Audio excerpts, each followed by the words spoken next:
Welcome friends बिना किसी देरी के आइए जानते हैं इस टॉपिक में क्या क्या पॉइंट्स हैं। आइए स्टार्ट करते हैं। साथियों, आज का टॉपिक है बायोगस्की का सामाजिक सांस्कृतिक विकास का सिद्धांत। क्या है बायोगस्की का सामाजिक सांस्कृतिक विकास का सिद्धांत? ये भी एक तरह से संज्ञानवादी थे। इन्होंने भी बालक के संज्ञानात्मक क्षेत्र पर कार्य किया जैसे पियाजे ने किया।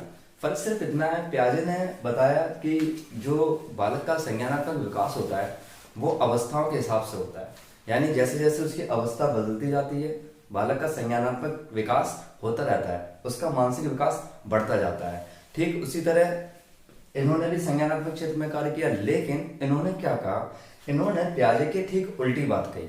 इन्होंने कहा नहीं, बच्चे का जो विकास होता है वो समाज में होता है। बच्चा समाज में आता है, जैसे जैसे ढलता जाता है, अंतःक्रिया करता जाता है, उसका विकास होता जाता है। इनका मतलब था कि बच्चे का पहले सामाजिक अधिगम होता है फिर विकास होता है। बच्चे का पहले सामाजिक अधिगम होता है फिर विकास होता है। पियाजे कहते हैं इसके ठीक अपोजिट कि बच्चे का पहले विकास होता है फिर अधिगम होता है। तो आइए जानते हैं कि वाइगोत्स्की का सिद्धांत क्या कहता है। यहाँ पर कुछ पॉइंट्स हैं, मुख्य बिंदु हैं इनके सिद्धांत के और बहुत ही इंपॉर्टेंट है। मैंने बहुत शॉर्ट में यहाँ पर आपके सामने एक्सप्लेन करने की कोशिश करूंगा और ये पूरा पॉइंट कवर करेगा पेपर को कि सामाजिक अंतःक्रिया का सिद्धांत। सामाजिक अंतःक्रिया का सिद्धांत क्या है? ये सामाजिक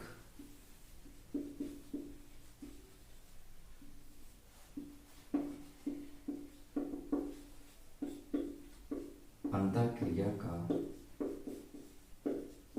मैं यहाँ लिख रहा हूं इसलिए अगर वहां लाइट पड़ रही हो तो आपको यहाँ नजर आ रहा है। सामाजिक अंतःक्रिया का सिद्धांत क्या कहता है? अंतःक्रिया का मतलब होता है इंटरएक्शन।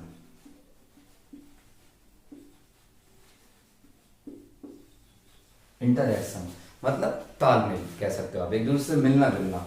बच्चा जब समाज में आता है, बच्चा नहीं हम बालक की बात करते हैं, जब इंसान समाज में आता है तो क्या करता है, एक दूसरे से इंटरएक्शन करता है। वाइगोत्स्की कहते हैं कि बच्चे का जो विकास होता है, बच्चे का जो संज्ञानात्मक विकास होता है उसके लिए कुछ फैक्टर्स उन्होंने बताए हैं। उन्होंने बताया है कि बच्चे के संज्ञानात्मक विकास के लिए सामाजिक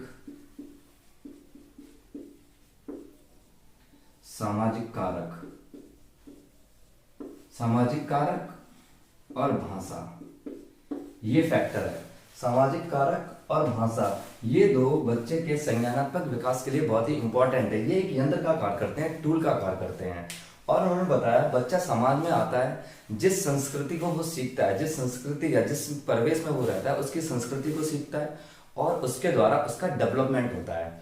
क्या होता है? इसीलिए वाइगोत्स्की के इस सिद्धांत को बोला गया है सामाजिक सांस्कृतिक विकास का सिद्धांत। क्या बोला गया? सामाजिक सांस्कृतिक विकास का सिद्धांत। सपोज करिए जैसे मैं आज यूपी में रह रहा हूँ और मैं दिल्ली में रहने जाऊंगा, तो मैं यूपी के कल्चर को वहां लेके जाऊंगा, वहां रहूंगा, लेकिन वहां का कल्चर अलग है, वहां की बोली भाषा अलग है, यहाँ की बोली भाषा अलग है। मैं वहां क्या करूंगा? इंटरेक्शन करूंगा, आदान प्रदान होगा सूचनाओं का। मेरे पास जो है वो वहाँ आदान प्रदान होगा, मेरी बोली अलग होगी, उनकी बोली अलग, लेकिन धीरे धीरे मैं क्या करूँगा? समायोजन कर लूंगा। यानी अंतर क्रिया करने के बाद ही तो समायोजन होगा। यही चीज वो कहता है कि सामाजिकरण जो है बहुत बड़ा रोल प्ले करता है बालक के विकास में। सोशियो कल्चर थ्योरी इसलिए उसको बोला गया है।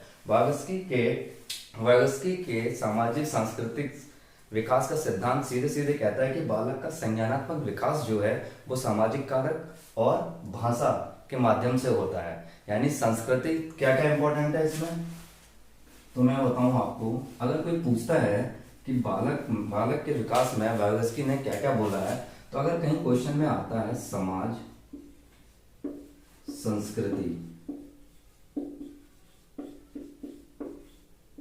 संस्कृति और भाषा, ये तीन अगर कहीं लिख के मिल जाए तो आप समझ जाइए ये जो प्रश्न है वो वाइगोत्स्की से रिलेटेड है, उसके संज्ञानात्मक विकास क्षेत्र से पूछा गया है, क्योंकि यही तीनों फैक्टर हैं जिस पर वाइगोत्स्की ने संज्ञानात्मक विकास के क्षेत्र को डिफाइन किया है। उनका कहना है कि इन्हीं तीनों के माध्यम से बालक का संज्ञानात्मक विकास होता है। और भाषा जो होती है एक टूल का कार्य करती है, एक यंत्र का कार्य करती है, जिससे वो अपने विचारों को दूसरे के विचार तक बोल पाता है, भेज पाता है। उसके दिमाग में जो चल रहा होता है वो अपने भाषा के माध्यम बनाता है, भाषा के माध्यम से अपने विचारों को दूसरे के विचारों तक पहुंचा पाता है। अब आइए बात करते हैं कुछ इंपॉर्टेंट पॉइंट्स जो कि पेपर में आते ही आते हैं। इन्होंने कुछ बहुत ही जरूरी बातें की हैं, जिसमें पहला है समीपस्थ विकास का क्षेत्र, जोन ऑफ प्रॉक्सिमल डेवलपमेंट। समीपस्थ विकास का क्षेत्र, इसको शॉर्ट में बोलते हैं ZPD, zone of proximal development. मैं लिख देता हूं।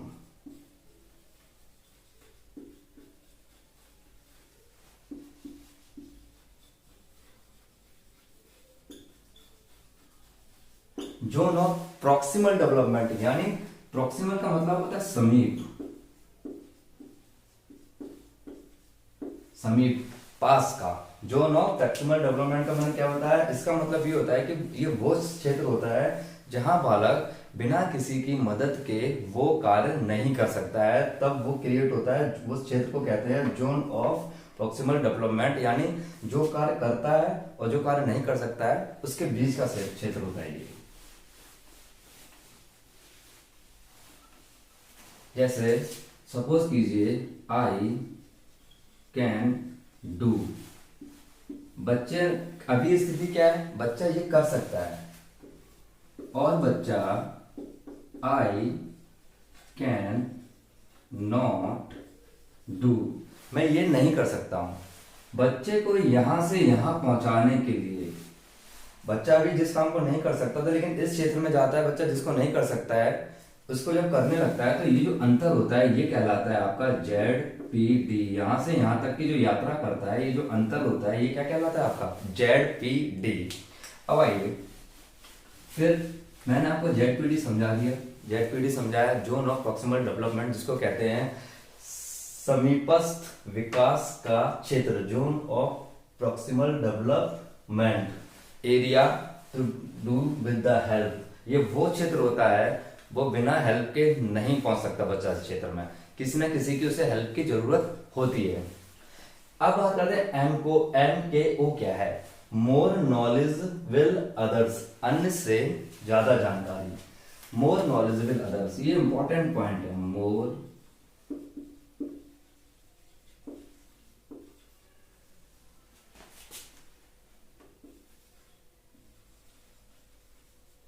नॉलेजेबल अदर्स, मोर नॉलेजेबल अदर्स होते कौन कौन है, पहले मैं बता दूं, ये वो लोग होते हैं जो हमसे ज्यादा जानकार होते हैं। ये हमसे छोटे भी हो सकते हैं, हमारे घर के लोग भी हो सकते हैं, हमारे पास पड़ोस के लोग हो सकते हैं, हमारे स्कूल के हो सकते हैं, हमारे टीचर्स हो सकते हैं। यहाँ उम्र से कोई मतलब नहीं है, जो हमसे ज्यादा जानता हो जिस चीज को। सपोज मुझे गाड़ी चलानी नहीं आती है, तो मैं उसी की तो हेल्प लूंगा जिसे गाड़ी चलानी आती है, चाहे वो मुझसे बेशक छोटा हो, ये तो मैटर नहीं करता ना, वो मुझसे बड़ा होगा, वो मुझसे बेशक छोटा हो, लेकिन मेरे लिए वो कौन होगा, MKO। जो गाड़ी चलाना जानता है वो क्या होगा, MKO। ये बिल्कुल सेट एग्जाम्पल में बता रहा हूं। अब ये अगर हम इसको थोड़ा एजुकेशन फील्ड में डालें, या फिर किसी से, एक वायोस्की ने खेल को बहुत इंपॉर्टेंट दिया है। वायोस्की कहते हैं कि समाज जो बच्चे के लिए खेल है बहुत बड़ा रोल प्ले करता है, जिसमें उसका बच्चा खेलने से सीखता है। बच्चा जब बच्चा खेलता है तो उसके 3 विकास होते हैं, एक संज्ञानात्मक विकास,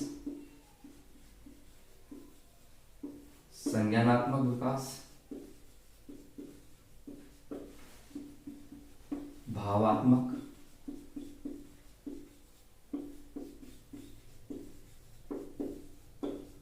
और तीसरा होता है आपका सामाजिक विकास।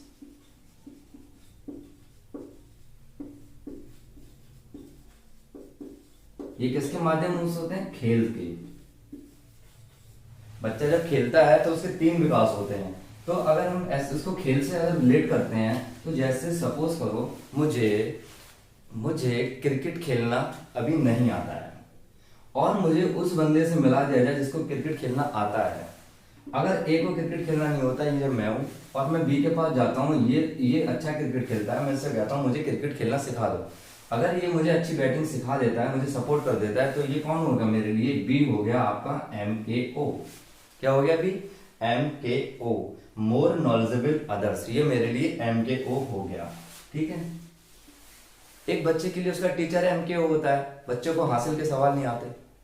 तो सपोज करो बच्चा जोड़ना सीख गया, बच्चे ने ये जोड़ के दिखा दिया आपको,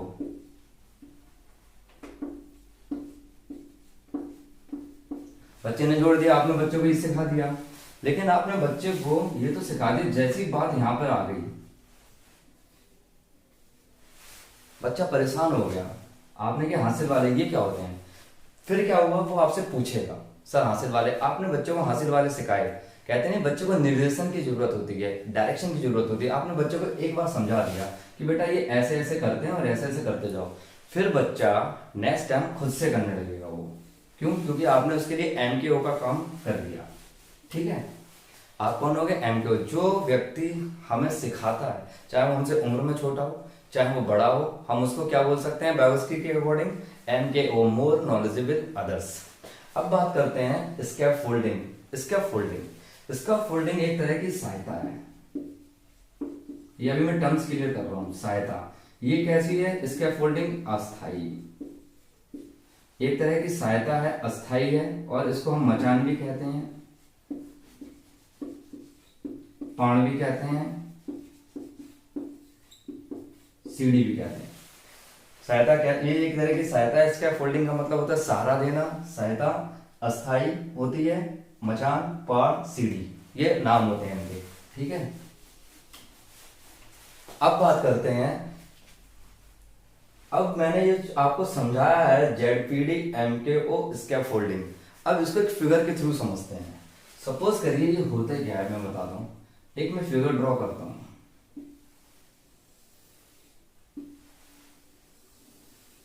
ये मैंने एक फिगर ड्रॉ किया, मैंने एक फिगर ड्रॉ आपके सामने किया, मैंने 3 गोले बनाए। ये वो गोला है, ये गोले में आई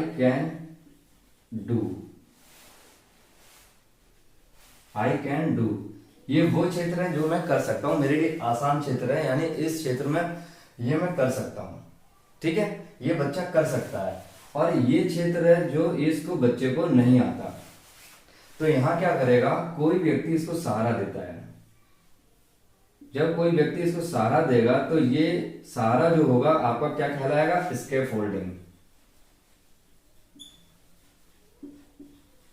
भाई यहां किसी ने इसको सपोर्ट किया यहां तक आने के लिए, फिर सपोर्ट उसने हटा लिया, क्योंकि ये अस्थाई होता है, ये अस्थाई होगा, तो यहां से यहां तक आने में जो सपोर्ट होगा वो होगा स्कैफोल्डिंग, और जो व्यक्ति इसे सपोर्ट करेगा वो कहलाएगा MKO।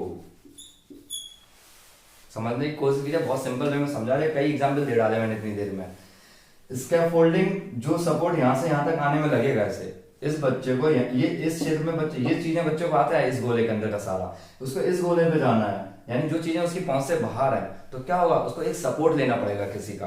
और सपोर्ट, क्योंकि ये ZPD है, ये वो क्षेत्र है जहां बच्चों किसी की हेल्प चाहिए, थोड़ा सा निर्देशन चाहिए, एक डायरेक्शन चाहिए, एक सपोर्ट चाहिए। तो वो सपोर्ट कैसा चाहिए? एक टेम्परेरी सपोर्ट चाहिए, बस इशारा मिल जाए उसे, तो इशारा जो देगा वो कहलाएगा MKO, मोर नॉलेजेबल अदर्स, और जो इशारा होगा वो कहलाएगा आपका स्कैफोल्डिंग, यानी सहारा। इसको बोलिए पाण, या फिर आप बोल सकते हो इसको सीढ़ी, एक तरह की। ठीक है, और जो ये फील्ड होगा, ये जो फील्ड होगा पूरा, ये कहलाएगा आपका ZPD। क्या कहलाएगा? ZPD, zone of proximal development. Zone of proximal development कौन सा होता है? जहां बच्चे को सपोर्ट की जरूरत होती है, बिना सपोर्ट के बच्चा उस जोन पे नहीं जा सकता है। तो इस आई कैन डू, जहां बच्चा जिसको आसानी से कर लेता है और जिसको नहीं कर पाता, ये बीच का क्षेत्र क्या होता है? ZPD, zone of proximal development. समझ में आया? जोन ऑफ प्रॉक्सिमल डेवलपमेंट, इन दोनों के बीच का क्षेत्र जोन ऑफ प्रॉक्सिमल डेवलपमेंट, और ये क्षेत्र आई कैन डू, बच्चा जो कर सकता है। और जब बच्चे को यहां जाना होता है पहुंचाने के लिए, बच्चे को जो सपोर्ट करता है, जो व्यक्ति सपोर्ट करेगा उसे बोला जाएगा MKO, मोर नॉलेजेबल अदर्स। और जो व्यक्ति सपोर्ट करता है, जो वो सपोर्ट होता है, जो वो सहारा होता है, उसको बोला जाएगा बायोलॉजी की भाषा में स्कैफोल्डिंग। इसका मतलब होता है सहारा देना, पाड़ या सीढ़ी। समझ में आया? तो ये टॉपिक मैंने आपका यहाँ क्लियर कर दिया, और मैंने आपको डिफाइन भी किया, अभी आपको मैंने बताया था एक ग्राफ से, अभी मैं फिर बता देता हूं। आई कैन डू एक ये, और I can do with help. I can do ये मैं कर सकता हूं, मेरे लिए आसान है, लेकिन यहां मैं बिना मदद के नहीं जा सकता, यहां मुझे मदद चाहिए। तो जो मदद होगी वो होगी स्कैफोल्डिंग, और ये क्षेत्र होगा जो जाने का वो होगा, sorry, ZPD, zone of proximal development. ये बहुत ही सिंपल तरीके से मैंने आपको समझा दिया। आई कैन डू, ZPD मिला, ये क्षेत्र मिला, ZPD का मुझे सपोर्ट मिला, MKO ने मुझे सपोर्ट किया, और अब मैं कर सकता हूं किसी की मदद से।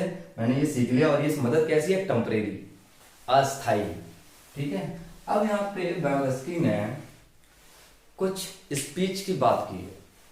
Vygotsky कहता है कि बच्चे की कुछ अपनी स्पीच होती है। बच्चा जब सीखता है तो उसकी एक अपनी स्पीच होती है। वो स्पीच क्या क्या है? पहली स्पीच है, मैं इसको यहीं समझा देता हूँ। पहली स्पीच है आपकी सोशल स्पीच, सामाजिक वाक। ये सोशल स्पीच होती है, वो 0 से 3 ईयर्स की बताई गई है। 0 से 3 साल की होती है। इसमें बच्चा क्या करता है? सोशल होने की कोशिश करता है। बच्चा जब आता है 0 से 3 ईयर से, वो सोशल होता है, वो सबको देखता है, समाज परिवेश में आता है। बच्चा अपनी चीजें कैसे करता है? बच्चा बैबलिंग बा बा बा करना सीखता है, गैस्चर्स करता है। बच्चों को कोई चीज चाहिए होती है, वो रो के मांगता है। ये सब चीज बच्चा समाजीकरण सीखता है। बच्चा समाज में आ रहा होता है, बच्चा अपनी बात को कहना सीख रहा होता है। तो ये क्या है? जो सोशल स्पीच है उसकी अपनी, वो 0 से 3 ईयर्स की, यानी जिसमें बैबलिंग और गैस्चरिंग करता है बच्चा। ठीक है। नेक्स्ट है प्राइवेट स्पीच। मैं यहां लिख देता हूं एक बार, प्राइवेट स्पीच। इसको बोलेंगे व्यक्तिगत वाक, व्यक्तिगत भाषा, व्यक्तिगत बात। प्राइवेट स्पीच जो होती है वो आपकी होती है 3 से 7 ईयर। प्राइवेट स्पीच आपकी होती है 3 से 7 ईयर। ये प्राइवेट स्पीच का मतलब होता है सेल्फ कंट्रोल।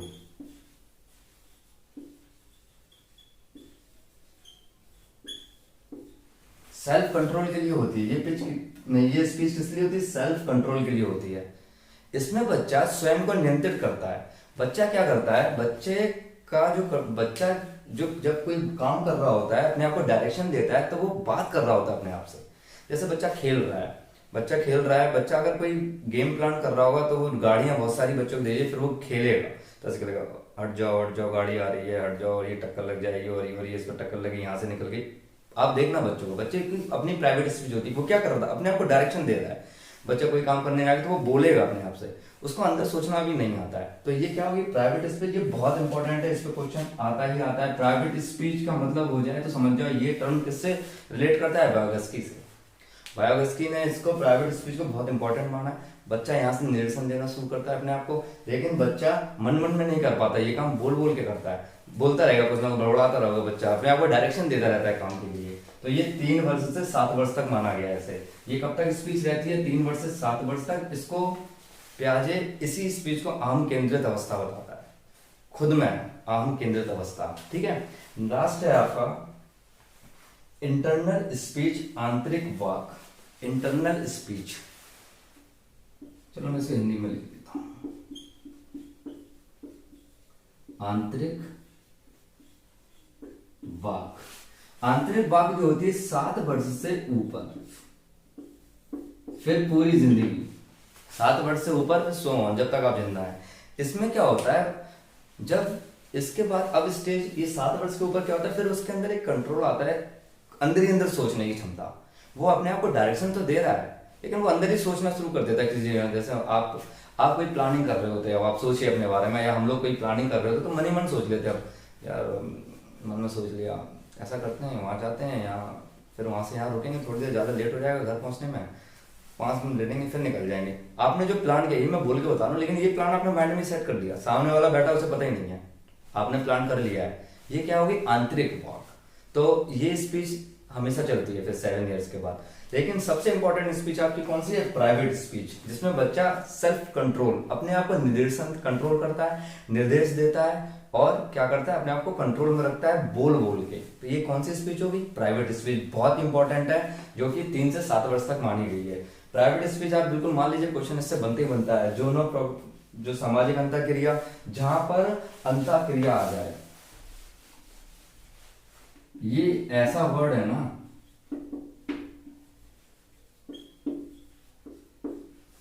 अंतःक्रिया आ जाए, जहां पर अंतःक्रिया आ जाए, आप ये समझ लीजिए, जहां पर अंतःक्रिया आ जाए वो समझ लेना आप, ये क्वेश्चन जो है Vygotsky का है। किसका है? Vygotsky का ये क्वेश्चन। ठीक है, बहुत इंपॉर्टेंट है। और इंटरएक्शन मैंने बता ही दिया है, सोशल के लिए अंतःक्रिया, इसके जो कुछ इंपॉर्टेंट बताता हूं, ये की पॉइंट्स हैं।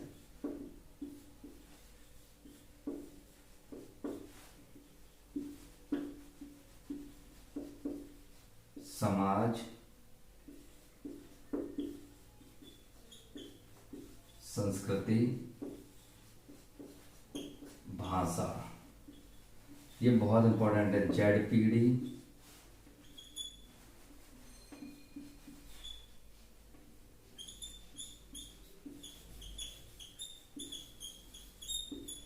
इसके फोल्डिंग सारा पाण सीढ़ी, जो भी आप बोल दो। जेडपीडी समीपस्थ विकास का क्षेत्र, ये मैं लिख नहीं रहा हूं। जोन ऑफ प्रॉक्सिमल डेवलपमेंट 5वां है।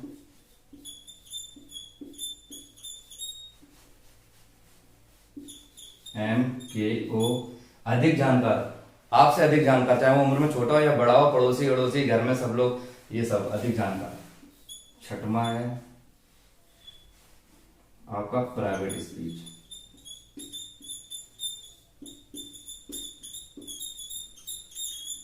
व्यक्तिगत वाक।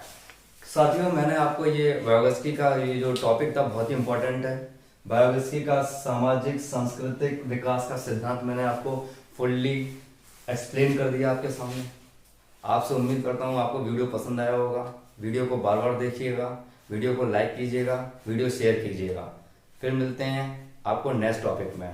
थैंक यू वेरी मच, और सब्सक्राइब करना मत भूलिएगा। बाय बाय, शुभकामनाएं।